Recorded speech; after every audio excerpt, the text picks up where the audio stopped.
તો આગળ વાત મહુવા વવડી ચોકડી પાસે જૂથ અથડામણની ઘટના સામે આવી છે, જેમાં 7 લોકો ઈજાગ્રસ્ત થયા છે। આપને જણાવી દઈએ કે સૌ પ્રથમ જ્યારે આ મહુવા વડલી ચોકડી પાસે જૂથ અથડામણની ઘટના છે। મારામારીમાં 7 લોકો ઈજાગ્રસ્ત થયા છે। ક્રિકેટ બાબતે જૂની અદાવતમાં બબાલ થઈ છે।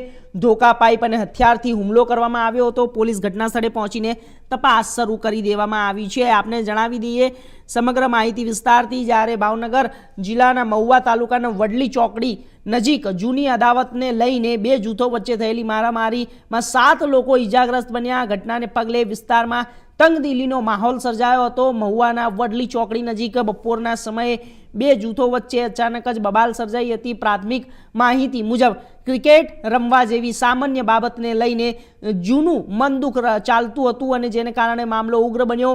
ઘટનામાં ભરવાડ સમાજ અને કોળી સમાજના લોકો સામસામે આવી ગયા અને આ મામલો મારામારી સુધી પહોંચ્યો હતો। બંને પક્ષોએ ધોકા પાઇપ અને તીક્ષ્ણ હથિયાર વડે હુમલો કર્યો હોવાનું સામે આવ્યું છે।